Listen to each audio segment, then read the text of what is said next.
So now let's go over to Texas and we'll take a look at some of the interracial conflict that is going on there. Many of the Anglo-American immigrants who came to the South came from the frontier parts of the Southeast.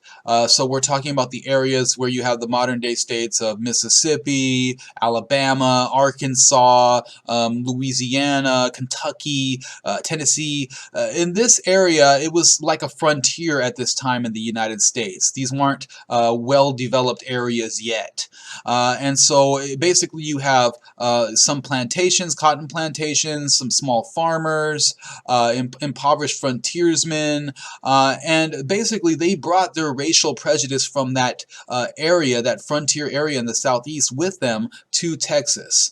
A lot of their experience with dark-skinned people was with Native Americans in the Southeast, who they looked down upon, as well as enslaved African Americans, who they also looked down upon and had racial prejudice against.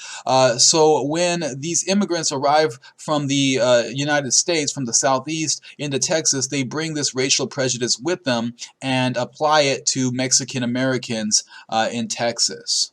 Now, the bulk of the Mexican-American population or Tejano population in Texas was in the southern part of the state. So if you look here at this map, you can see like the areas of like San Antonio, Goliad, Victoria. These are the main centers of the Tejano population at this time. It's mostly in the southern part of Texas. But eventually Anglo-Americans will start to migrate into that region as well. And they will begin to harass the Tejano population. In many cases, they're doing so to try to gain control of their land. And after a period of time of harassment and physical attacks and violence, many of the Tejanos in those areas ended up migrating. So they were forced out of their homes and migrating into areas of Mexico. Many migrated into northern Mexico, not too far away. Not all of the Tejano population migrated at that time. There's still a significant amount because they were the dominant population in those areas, but hundreds did. Migrate because of the violence and harassment coming from Anglo-Americans who began to flood the southern part of Texas. Now, besides physical harassment and intimidation, another way that Tejanos lost their land in Texas was Anglo-Americans used their knowledge of the legal system in that area to pretty much force Mexican-Americans out of their land.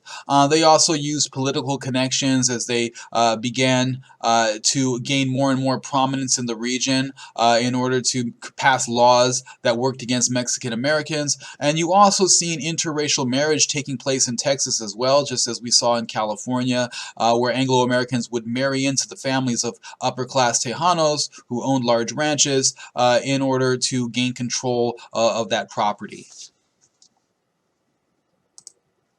Part of the violence that took place in southern Texas was an incident known as the Cart War of 1857.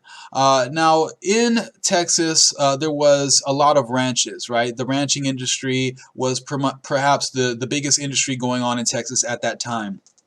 Now, these ranches or ranchos or rancherias, they produced items that would be shipped out on the coast of Texas, and from there would go to a number of different destinations.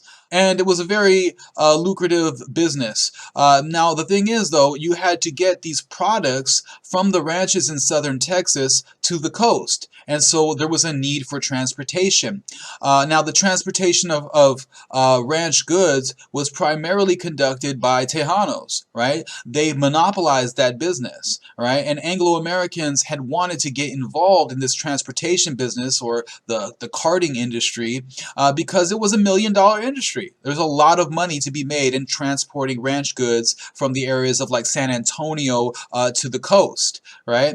And so Anglo-Americans tried to get involved in the industry. They tried to compete with the Tejanos, but they couldn't do it. Why? Because the Tejanos charged much lower prices, and the Anglo-Americans were not able to penetrate into that industry. So, frustrated that they couldn't get involved in this $1 million industry, Anglo-Americans ended up using violence, intimidation, harassment, breaking the carts, damaging the carts of Tejanos, stealing their merchandise, physically violating them, even killing some cartmen. All of these attacks on the cartmen and their carts and their merchandise eventually allowed Anglo-Americans to get involved in this transportation business, and eventually Tejanos lost their monopoly over that transportation industry.